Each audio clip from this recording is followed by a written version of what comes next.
और वैसे भी खान पान में तो विशेष रूप से ध्यान देने की आवश्यकता होती है। कई बार आपने देखा होगा, ये कोविड ने क्या है, हम लोग को पवित्रता ही तो सिखाई है।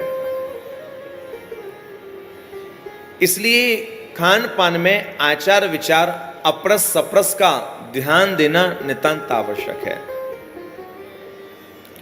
प्रसादी अमनिया, मुझे नहीं पता आप जानते हैं कि नहीं, अमनिया प्रसादी भोग कहते हैं जो प्रभु को अर्पित नहीं हुआ। कई बार हम लोग प्रसाद वितरण करते हैं और प्रसाद वितरण करते समय कह देते हैं भोग लीजिए, भोग लीजिए। भोग उससे कहते हैं जो प्रभु को नहीं लगा, और जो लग चुका है फिर वह प्रसाद है। इसलिए जो वितरित होता है उसको कभी भोग नहीं कहा जाता, हमारे यहां बोलते हैं अमनिया। और जो भोग लग चुका है, जिसे प्रियालाल, जिसे हमारे आराध्य अपने अधरों तक लेकर के जा चुके हैं, वह फिर भोग नहीं होता, वह फिर प्रसाद हो जाया करता है। और एक बात हमेशा याद रखना, ठाकुर जी भोग अवश्य लगाते हैं। ऐसा नहीं, बहुत से लोग कह देते हैं कि अरे भगवान यदि खाना शुरू कर देंगे तो लोग भोग लगाना बंद कर देंगे, भगवान तो केवल देख कर के भोग लगाते हैं। तो ऐसा बिल्कुल भी नहीं है। भगवान वास्तव में भोग लगाते हैं। किस प्रकार भोग लगाते हैं? अदृश्य क्रिया के द्वारा। अदृश्य क्रिया, अदृश्य क्रिया कहते हैं जो दिखाई ना दे। ऐसी कोई क्रिया होती है क्या? राधे राधे। ये अदृश्य क्रिया के अंतर्गत ही हम सब लोगों का देह आया करता है। अदृश्य क्रिया के अंतर्गत ये पौधे, ये वृक्ष आया करते हैं। कैसे? मैं आपके लिए समझाऊं, ध्यान दीजिएगा। हमारे घर में हमारी संतान है, शिशु बहुत छोटा सा होता है, नवजात। मां पोषण देती है और दिन प्रतिदिन वह शिशु बड़ा होने के लिए लग जाता है। और फिर एक ऐसी स्थिति आती है, वह शिशु कब अपने माता पिता से भी लंबा निकल जाता है, हमें पता नहीं चल पाता। सच बताना, क्या हमारा बालक हमको बढ़ता हुआ दिखाई देता है? राधे राधे। नवजात शिशु कब माता पिता से लंबा निकल जाए पता नहीं चलता।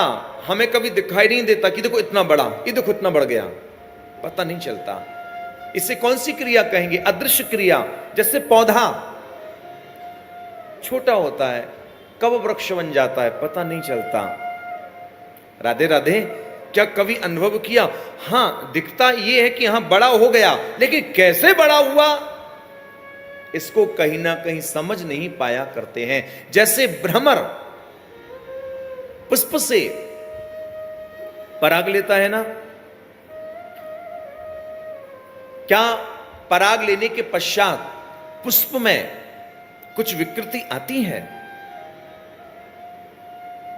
आती के पुष्प में विकृति?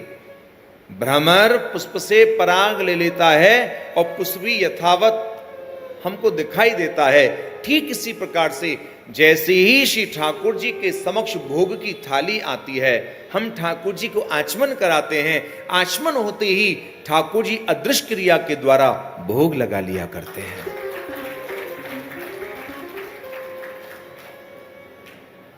और आपने अनुभव किया होगा, बढ़िया 56 भोग बने हो, आप बिना भोग लगा हुआ ग्रहण कीजिए और ठाकुर जी को भोग लगा करके पाइए। आपने अनुभव किया होगा, भंडारे की यदि सूखी सब्जी मिल जाए, बूंदी मिल जाए और महाराज मोटी, क्योंकि भंडारे में पूड़ियां जो होती हैं है?